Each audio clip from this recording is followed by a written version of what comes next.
Hey man, what's good YouTube? It's week one of college football. This is my first football preview slash prediction for the year. Y'all know we've been cooking up this MLB action. And yeah, this is my first week one official college football preview and prediction for y'all boys. And we got a heavyweight battle to start off. One of the best matchups in week one. Right outside with Texas and Ohio State. We'll get into that one a little later in another video. But in this game, we got a heavyweight battle with Georgia Tech flying to Boulder to take on the Colorado Buffaloes. It's going to be a hell of a game. It's going to be exciting.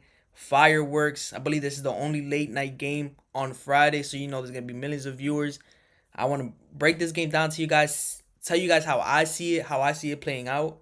Give you guys my free preview and prediction for this game. So, that being said, let's get straight to it, man. Let me share my screen for y'all boys. So, got a couple notes here. In this game, I wrote down what Georgia Tech would need to do to win this game, and what Colorado would need to do to win this game, and I'll give you guys my free bet towards the end. Y'all let me know in the comments what y'all think is gonna happen, what y'all think Georgia Tech needs to do, what Colorado needs to do, and let me know your guys' predictions. I want to know what y'all think about this game. It's gonna be an interesting game. A lot of people have different predictions, and hey, we're here to see what's up. So, in my opinion, what does Georgia Tech need? Let's start with Georgia Tech. What does Georgia Tech need to do to win this game? Win the line of scrimmage. Now, what do I mean by that? Be physical up front. Be the physical team that they showcased they were last year. I mean, this is a very physical, strong, fast team. This is a bully ball type of team. This is a team that would run at you. Even though you know they're going to run at you, they're going to continue to keep running the ball, continue to run at you. On defense, they're very big and physical. They got to win the line of scrimmage. Why do they need to win the line of scrimmage? They got one of the best QB and running back duels in the country in Haynes King and Jamal Haynes. Now, if you don't know these two, do your research. These boys is like that. I'm telling you, like Haynes King is the quarterback. He is a dual threat quarterback, meaning he rushes and can pass. A very fast quarterback. Now, what sets him apart is not his fastness, it's his physicality, to be honest. His physicality sets him apart. He is physical. I mean, he takes hits that other quarterbacks cannot take. That is just that simple. He takes big hits, gets back up, runs the ball at you, gets hit again, gets back up, and runs the ball at you. If you guys haven't seen that Georgia against Georgia Tech game, go check that out. You gonna see what Haynes King is about. That game alone, that boy was cooking. Now, Jamal Haynes, if you don't know who Jamal Haynes is, you've been under a rock. This is the top 3, top 5 quarterback, running back in the nation. In the nation. That boy is like that. He could be arguably top 3 for sure. I believe he's top 5 for sure though. Jamal Haynes is like that. I'm a thousand rushing yards type of runner. Speed, fast feet. I mean, physical, strong, smart. I mean, everything you need in a running back. That's what Jamal Haynes brings to the table. So, winning the line of scrimmage, especially on offense, will allow Haynes King and Jamal Haynes to do what they do. Do what they do. Run the ball. Be fast. Be physical. That's what they do. This is a Georgia Tech team that just likes to run the ball. They like to play bully ball.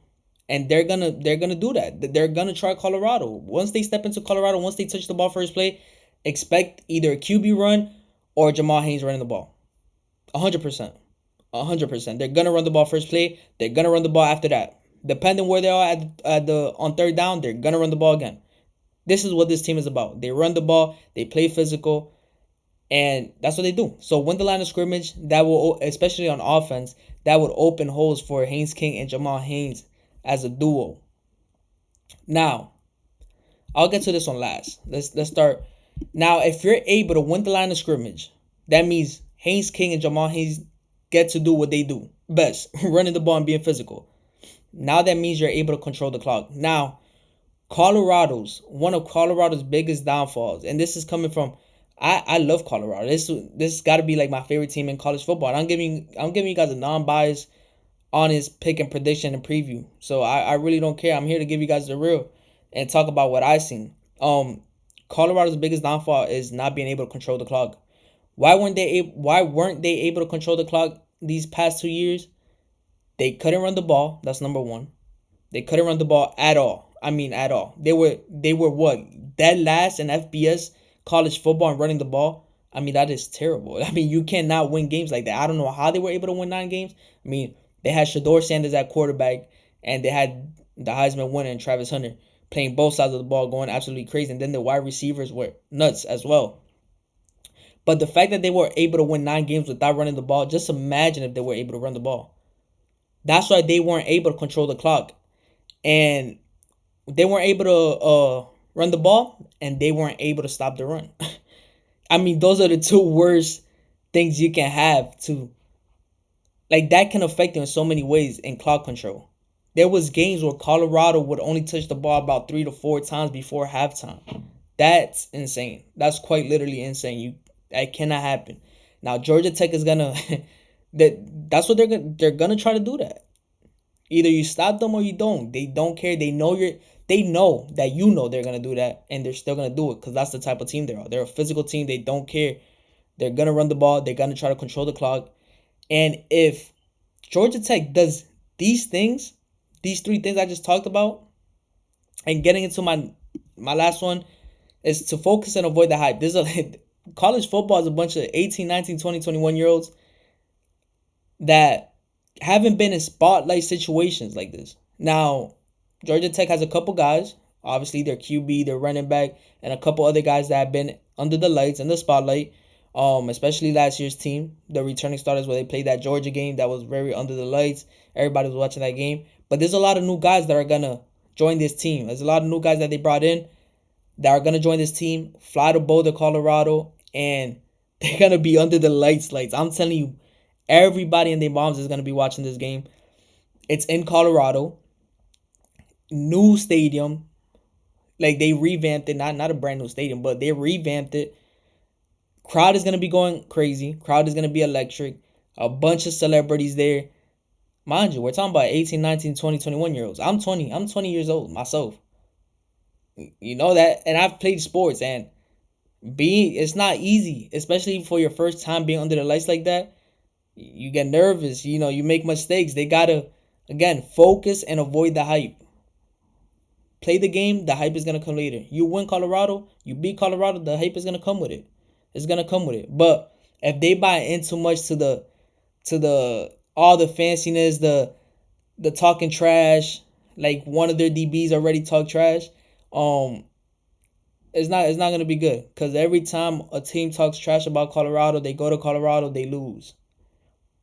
You don't want to do that. So if you're able to win the line of scrimmage, which is gonna help Haynes King and Jamal Haynes do what they do, control the clock. You're gonna be able to control the clock if Haynes King and Jamal Haynes gets going. There's no doubt about it. You're gonna be able to control the clock, and this is what Colorado has been terrible with, is clock management. And you focus and avoid the hype and play Georgia Tech's game. This is a recipe to just win. This is a winning recipe right here. This is what they need. There is nothing else that needs to be talked about. This is what Georgia Tech needs to do. Now, enough with Georgia Tech. Let's get into Colorado. The keys for Colorado to win this game. I mean, it's not a secret. They got to run the ball. They're not going to win this game without running the ball. This is not last year. They're not facing a trash team that they could get away with throwing the ball. Plus, they don't have Shador Sanders. Now, they have Kaden Salter, which is, I'm not taking nothing away from Kaden Salter. And they also have Juju Lewis that, Coach Prime was saying that he will have his chances of playing this game. Perhaps how the game goes. But I'm not taking nothing away from those guys. But Shador Sanders was Shador Sanders, plus his receiving group that he had was also very elite. Now, this Colorado team still has an elite receiving group. They're going to be top 5 in the nation in receiving group, I believe. But you got to run the ball. You got to run the ball. You got to run the ball. You got to run the ball. If they develop a run game and build balance early in the game, Georgia Tech is in trouble. And why do I say this? Georgia Tech doesn't have an elite secondary. Colorado's secondary is way better than Georgia Tech's. If Colorado develops a run, this is going to open the play action pass. And now I have a key statistic that I'm pretty sure you didn't know about. On the play action pass, Kaden Salter has the highest passing grade in college football. In current QBs in college football right now, including the K. Klubniks including everybody in college football. Right now, he has the highest passing grade when it comes to play action pass. He has a 93%, a 93 grade play action pass grade. You know how good that is? I believe Shador Sanders, when he went into the NFL, when he declared for the NFL, he left his college football career with a 92 passing grade of all time. And this Shador Sanders had the best completion percentage of anybody, of any QB in college football, which was 70 something percent. And Kaden Salter's play action pass is graded higher than Shador Sanders' passing grade. That says a lot. That says a lot. And why is it? Because Kaden Salter is also a Haynes King type of dude. He's like Haynes King. They like to run the ball. The difference about Kaden Salter is that he could sling it. Kaden Salter is, in my opinion, a better QB overall because of his passing ability. And like I said, 93 passing grade on play action pass, that's elite. It's elite. They're able to run the ball early in the game, establish that run. I'm not telling you take every ball to the crib. Get your 4 yards on. Pick up first downs on third and shorts. Oh man, I'm telling y'all that offense is gonna be rolling if they're able to develop the run, open the play action pass. I mean, Georgia Tech fans, I'm sorry, but y'all better watch out if Colorado's able to do this. Now, this is a huge one. This is what's gonna counter the clock control. Can Colorado stand tall on third downs? Now, you got to keep Georgia Tech from third and shorts. If it's third and short, Georgia Tech is a physical team. Haynes King or Jamal Haynes is going to run the ball, and they're going to get the first down. And that's how they're going to control the clock. Now, if you're able to force them into third and longs, stand tall on third downs, and get off the field. Now, I'm not saying you got to completely stop the run. It's Georgia Tech. This is what they're elite at. They're elite at running the ball. They have an elite quarterback that runs the ball. They have an elite running back that runs the ball. You're not gonna shut them out completely. It's not possible. I'm gonna be honest. It's not possible for Colorado to shut them out completely, especially week 1. It's not gonna happen. Fresh legs, them boys is not gonna get shut out. Now, can you force them into field goals instead of touchdowns in the red zone? That's huge. That is huge. That's the difference between winning this game and losing this game. That's fine if they want to run the ball, get all the way to the red zone. But if you stand tall on third down in the red zone, force them to kick field goals, Colorado wins this game. Why do I say Colorado wins this game? If they force them to kick field goals, Haynes King is not a slinger. They have good receivers, don't get me wrong, but they don't have the receivers, and Haynes King is not the slinger type of QB to just come back down 10. Just slinging the ball everywhere. Haynes King is not that type of QB. He's a running QB. When Georgia Tech lost last year, it's because they were in positions that they needed to throw the ball to come back. And they weren't able to do it. And that's just not the team that they want to be. That's not the team they're going to be. That's why they got to control the clock. So they're not in positions where they got to sling the ball. It's that simple. Now, you get these 3 down for Colorado, you're in good hands because you have home field advantage, y'all. Colorado, I don't think you guys are giving Colorado, well, not you guys, but there's a lot of people out there I've seen previewing this game, talking about this game, and they're not talking about the home field advantage, y'all. It's a real thing. This is college football. Like I said, these are young kids, my age basically.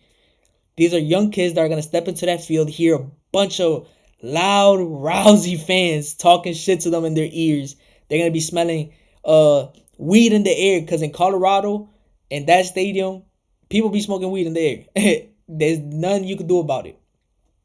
And they're going to see a bunch of celebrities, a loud crowd. I mean, if Georgia Tech goes down early in this game and they let this crowd get into the game early,